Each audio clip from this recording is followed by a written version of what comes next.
Les tensions s'intensifient au Moyen-Orient, alors qu'Israël et l'Iran intensifient leur guerre larvée de plusieurs décennies.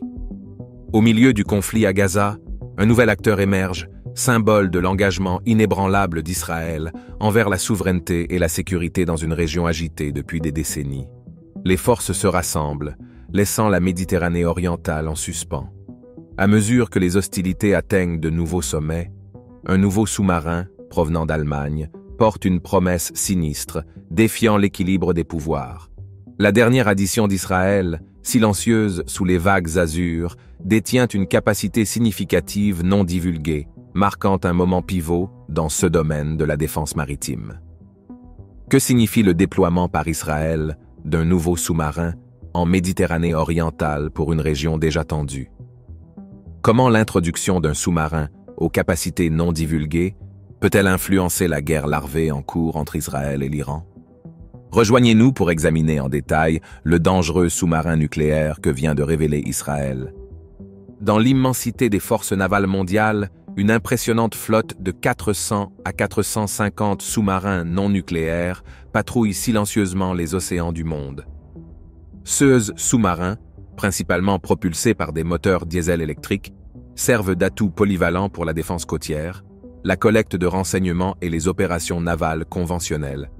Ils représentent les divers intérêts navals et les priorités stratégiques des nations à travers le monde. Dans le domaine de la puissance navale, la force maritime d'Israël se distingue. La pierre angulaire de la flotte navale israélienne est constituée de ces redoutables sous-marins de classe Dolphin, une flotte de 5 navires, chacun méticuleusement fabriqué en Allemagne. Réputés pour leurs capacités avancées, ces sous-marins jouent un rôle indispensable dans la stratégie de défense multifacette d'Israël, contribuant de manière significative à la sauvegarde de la souveraineté et de la sécurité nationale. Pourtant, au sein de cette flotte de sous-marins non nucléaires, un groupe sélectionné de nations se distingue. Six Nations, comprenant les États-Unis, la Russie, le Royaume-Uni, la France, la Chine et l'Inde, exploitent des sous-marins à propulsion nucléaire, capables de lancer des missiles nucléaires. Leurs investissements stratégiques et leurs capacités navales avancées soulignent leur engagement inébranlable à maintenir une dissuasion nucléaire robuste et crédible, témoignant de leur rôle dans les efforts mondiaux pour la paix et la sécurité. Israël, en revanche, entretient une ambiguïté nucléaire, ne confirmant ni niant ses armes nucléaires ou ses capacités sous-marines. Néanmoins, le pays est réputé posséder une flotte de sous-marins capables de transporter des armes nucléaires, mettant en évidence sa détermination dans une région volatile. La région où se trouve Israël a été marquée par une histoire de conflits et de guerres, le pays lui-même faisant face à des défis géopolitiques persistants. L'une des tensions les plus significatives et durables est sa relation tendue avec l'Iran. Israël et l'Iran n'entretiennent pas de relations amicales, leur liaison étant marquée par l'hostilité et le conflit depuis plusieurs décennies. Une longue histoire de conflits et de tensions caractérise la relation entre l'Iran et Israël. Ils n'ont pas de relations diplomatiques et sont considérés comme des ennemis. L'Iran ne reconnaît pas la légitimité d'Israël en tant qu'État et soutient ouvertement des groupes tels que le Hezbollah, le Hamas et le Djihad islamique, qui s'opposent à Israël. Ce soutien inclut une aide financière, des armements et un appui politique. D'autre part, Israël considère l'Iran comme une menace significative pour sa sécurité et son existence. Cette perception découle principalement du programme nucléaire iranien, que Israël voit comme une menace existentielle potentielle. De plus, l'implication de l'Iran dans des conflits régionaux, comme en Syrie, où il soutient le gouvernement de Bachar al-Assad, a encore plus tendu les relations. Le soutien israélien à des groupes d'opposition en Syrie constitue un aspect important de leurs relations complexes avec l'Iran. Pendant la période actuelle d'hostilité ouverte, qui a débuté après la guerre du Golfe en 1991, Israël s'est aligné stratégiquement avec divers groupes d'opposition en Syrie pour contrer l'influence de l'Iran dans la région. À mesure que le conflit en Syrie s'intensifiait, Israël trouva un intérêt commun avec certaines factions d'opposition également hostiles au régime d'Assad, soutenues par l'Iran. Le soutien d'Israël à ces groupes vise principalement à contrer l'influence croissante de l'Iran et à limiter le transfert d'armements avancés au Hezbollah, un groupe militant chiite au Liban soutenu par l'Iran. En soutenant l'opposition syrienne, Israël cherchait à affaiblir le régime d'Assad et, par extension, la présence de l'Iran dans la région. Le soutien d'Israël aux groupes d'opposition syriens peut revêtir diverses formes, notamment la fourniture d'une aide médicale aux combattants blessés, le partage de renseignements et éventuellement une assistance militaire limitée. L'histoire des relations entre l'Iran et Israël a traversé plusieurs phases distinctes, commençant par la période ambivalente de 1947 à 1953. Pendant ce temps, il y avait de l'incertitude et une coopération occasionnelle, mais des tensions sous-jacentes persistaient. Cette période a jeté les bases des phases ultérieures. De 1953 à 1979, la période amicale a été caractérisée par une coopération et un réchauffement des relations. Cependant, cette époque a pris fin brusquement avec la révolution iranienne en 1979, marquant un changement significatif dans la position de l'Iran à l'égard d'Israël. La période de détérioration, qui a duré de 1979 à 1990, a vu une transformation fondamentale de la position de l'Iran. La révolution iranienne a conduit à une déclaration ouverte d'hostilité envers Israël, et l'Iran a activement commencé à soutenir des groupes opposés à Israël. La période actuelle d'hostilité ouverte, qui a commencé en 1991 et se poursuit jusqu'à nos jours, se caractérise par une opposition active des deux pays dans divers conflits régionaux.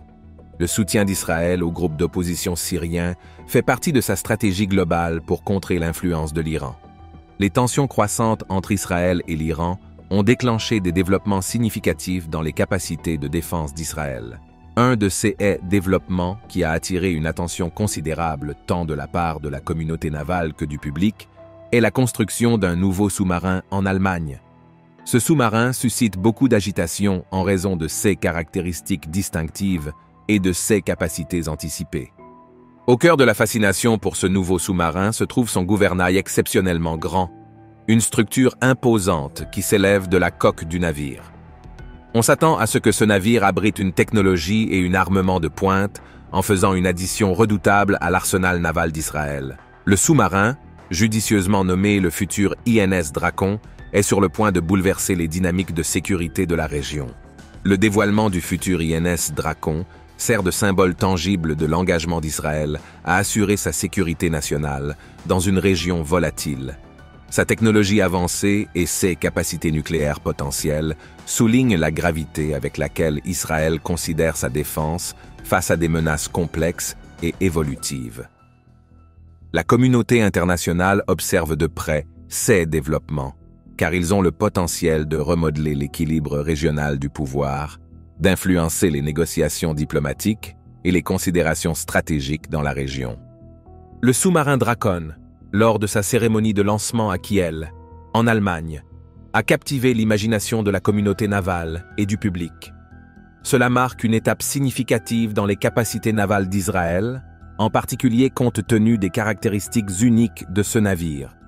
Notamment, le sous-marin Dracon représente le 7e navire construit pour Israël dans le cadre d'un accord de longue date avec l'Allemagne. Alors que les 6 précédents sous-marins appartenaient à la classe Dolphin II, le Dracon se distingue en tant que version modifiée, vantant des améliorations clés qui le démarquent. Sa particularité commence par ses dimensions physiques. On estime que la coque du Dracon mesure environ 73 mètres de long, dépassant les 68 mètres de la classe Dolphin II. De plus, le gouvernail, une caractéristique importante du sous-marin, est nettement plus grand, avec une hauteur imposante d'environ 12 mètres et une largeur impressionnante d'environ 8 mètres.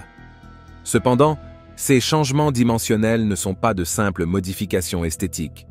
Ils servent un dessein vital en accommodant une technologie avancée, principalement le système de propulsion innovant à propulsion indépendante de l'air.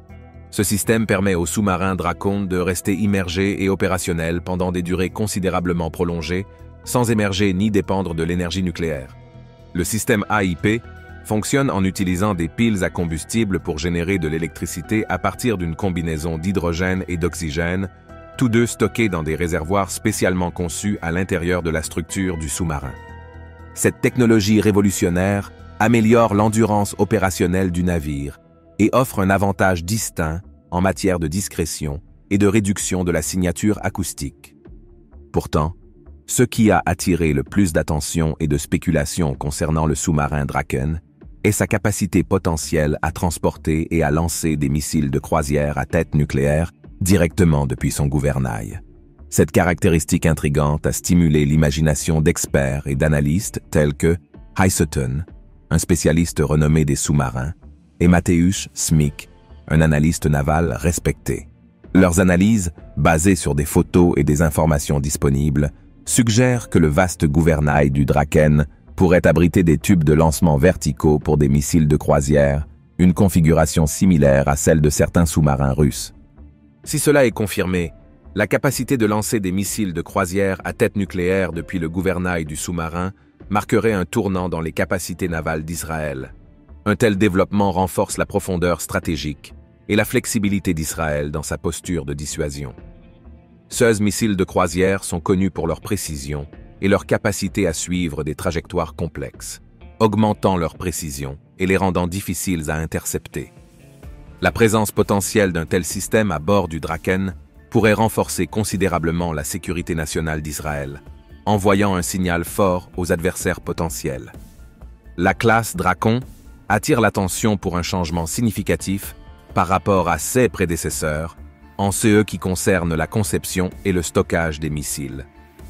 Contrairement aux précédents sous-marins de classe Dolphin d'Israël, qui lançaient principalement des missiles de croisière depuis leur tube lance-torpille, la classe Drakon arbore un gouvernail plus grand conçu apparemment pour stocker et lancer des missiles, en particulier des missiles de croisière à tête nucléaire. Les Dolphins, faisant partie de la classe des sous-marins diesel électriques, sont connus pour leur taille relativement compacte par rapport aux sous-marins nucléaires massifs exploités par des nations comme les États-Unis et la Russie. Les dimensions typiques des sous-marins de classe Dolphin comprennent une longueur d'environ 68 mètres, une largeur d'environ 6,8 mètres et un tirant d'eau d'environ 6 mètres. Avec un déplacement immergé d'environ 1720 tonnes, ces sous-marins sont bien adaptés à la collecte de renseignements, à la surveillance et à un crédible moyen de dissuasion nucléaire de deuxième frappe dans la stratégie de défense d'Israël. Le changement dans le stockage des missiles vers un gouvernail plus grand sur le sous-marin de classe Drakon d'Israël suscite des questions sur la taille croissante des nouveaux missiles de croisière. Ce développement peut être attribué aux préoccupations d'Israël concernant le programme nucléaire de l'Iran. Les activités nucléaires de l'Iran sont une question de longue date avec d'importantes implications pour la sécurité régionale et internationale. Au fil des ans, le programme nucléaire de l'Iran s'est étendu, englobant des activités d'enrichissement d'uranium menées dans des installations telles que l'usine d'enrichissement de combustible de Natanz et l'usine d'enrichissement de combustible de Fordo. L'affirmation par l'Iran de ses intentions pacifiques pour son programme nucléaire a été accueillie avec scepticisme, en particulier par Israël. Les préoccupations d'Israël concernant le programme nucléaire de l'Iran sont motivées par les menaces potentielles qu'il pose pour la sécurité. La taille accrue des nouveaux missiles de croisière reflète la détermination d'Israël à développer des capacités de portée étendues pour dissuader et contrer les menaces potentielles de l'Iran. Cela est particulièrement vital pour la sauvegarde de la sécurité nationale d'Israël. La nature complexe du programme nucléaire de l'Iran, marquée par un manque de transparence et de coopération avec des organismes internationaux de surveillance tels que l'Agence internationale de l'énergie atomique, a suscité des suspicions quant à ses véritables objectifs. Israël s'est exprimé clairement sur la nécessité d'empêcher l'Iran d'acquérir la capacité de produire rapidement de l'uranium enrichi pour des armes nucléaires, communément appelée capacité de breakout. Les implications régionales du programme nucléaire de l'Iran sont significatives, et Israël le considère comme un changement potentiel majeur au Moyen-Orient.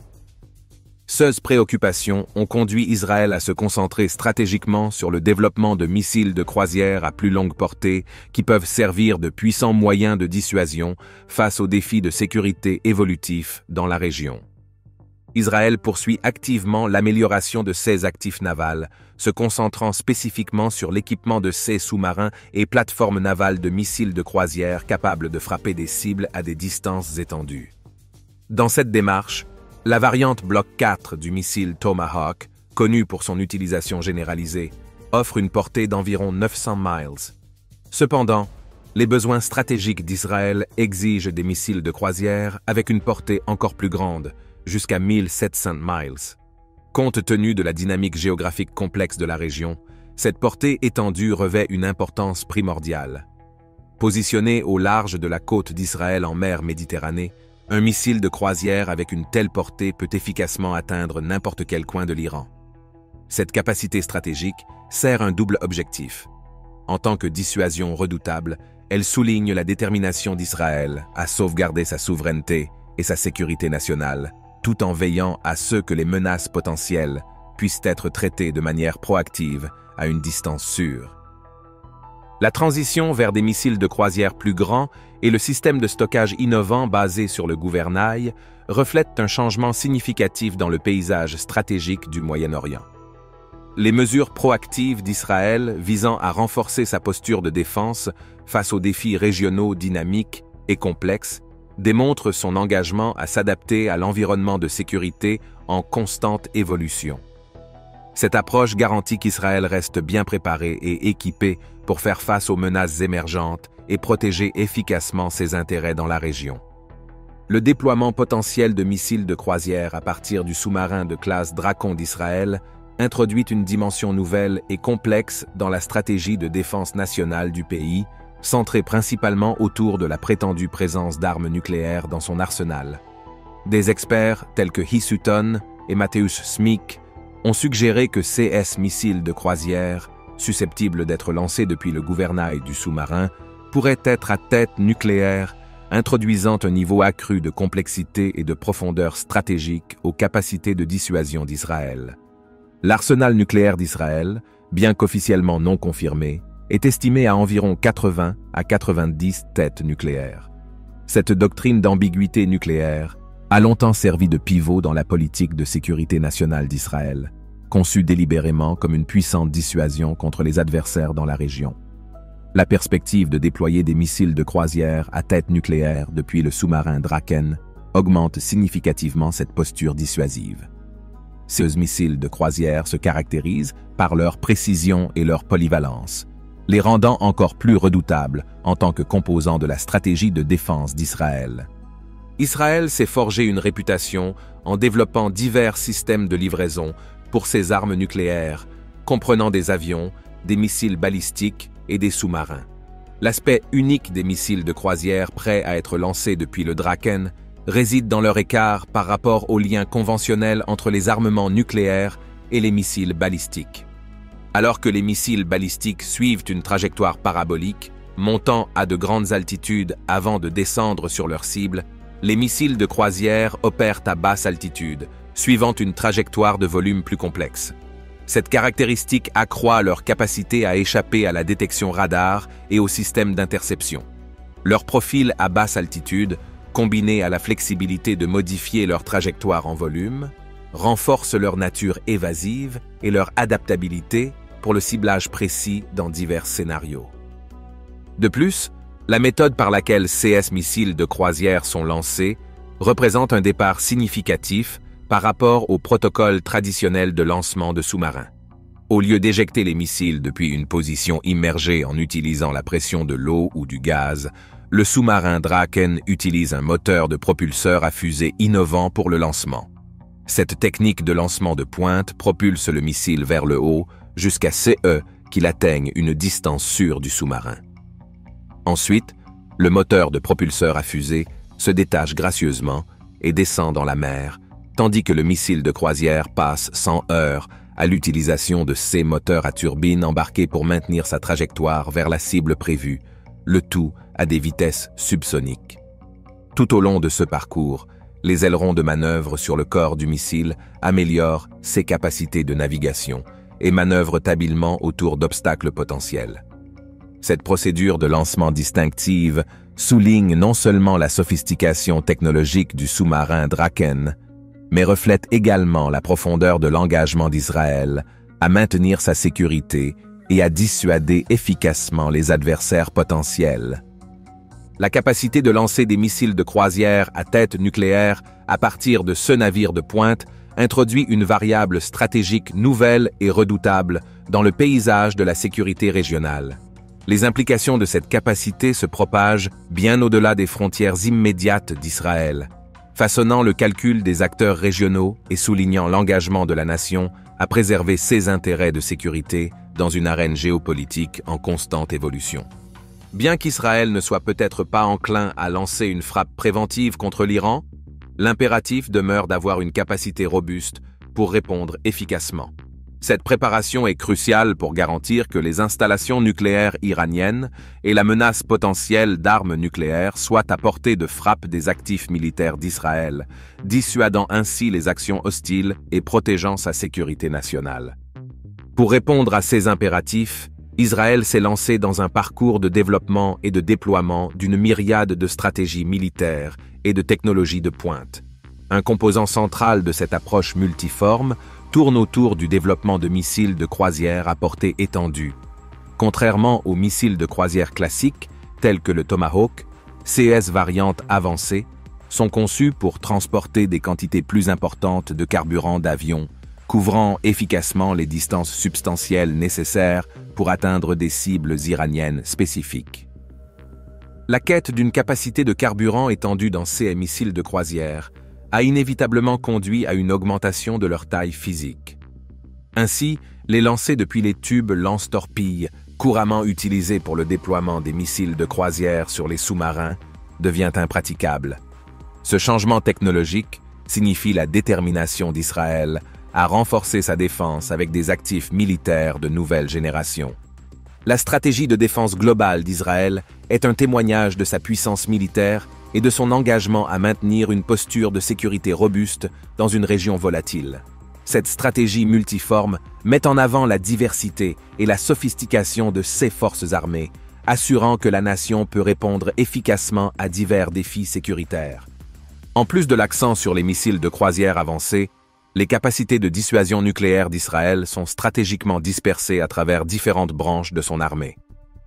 Cette dispersion inclut le déploiement de bombes nucléaires gravitationnelles spécialement conçues pour ces avions de chasse F-16. Ces actifs nucléaires aériens offrent à Israël une capacité de réponse flexible et rapide, garantissant que sa dissuasion nucléaire reste adaptable aux menaces évolutives. De plus, Israël a intégré des têtes nucléaires dans des missiles de croisière portés par ses sous-marins de classe Dolphin. Cet élément maritime de sa stratégie de dissuasion nucléaire souligne l'engagement de la nation à sauvegarder sa souveraineté et à dissuader d'éventuels adversaires, même dans le domaine complexe et dynamique de la guerre sous-marine. Ce choix stratégique, répartis sur diverses plateformes, renforce la résilience et la flexibilité d'Israël face aux menaces sécuritaires. Ils envoient également un message puissant aux agresseurs potentiels selon lequel le pays possède un appareil de défense multidimensionnel et puissant. En plus de ces mesures, les capacités militaires d'Israël sont renforcées par ces missiles balistiques Jericho 2 et Jericho 3. Ces missiles donnent à Israël une portée étendue pour cibler des menaces potentielles, y compris le territoire iranien. Cependant, il est essentiel de reconnaître que les missiles balistiques et les installations de missiles fixes sont intrinsèquement vulnérables en tant que cibles pouvant être visées et détruites dans un scénario de première frappe. Ainsi, la stratégie de défense d'Israël demeure une réponse dynamique et adaptative au paysage sécuritaire en constante évolution. Dans les eaux toujours turbulentes du Moyen-Orient, l'arrivée du sous-marin Draken d'Israël attire l'attention mondiale. Ce navire de pointe, associé à ses éventuelles capacités nucléaires, porte des implications profondes. Il souligne non seulement l'engagement inébranlable d'Israël envers sa sécurité dans une région marquée par la complexité et le changement, mais il a également le potentiel de remodeler la dynamique géopolitique de l'ensemble du Moyen-Orient. Au cœur de la conception stratégique du sous-marin Dracon se trouve une préoccupation laser, l'Iran. Les dirigeants iraniens ont persistamment articulé leurs intentions à l'égard d'Israël, et l'ombre de l'armement nucléaire potentiel de l'Iran plane. Dans ce paysage précaire, la présence du futur sous-marin INS Dracon d'Israël émerge comme un élément critique, pouvant potentiellement servir de force stabilisatrice. Il porte le poids de dissuader la sombre perspective d'un conflit nucléaire, soulignant le rôle de la technologie avancée dans la formation de la paix et de la sécurité dans cette région cruciale. Merci de nous avoir suivis. Pendant que vous êtes toujours là, cliquez sur le lien à l'écran pour découvrir une autre de nos vidéos. À bientôt.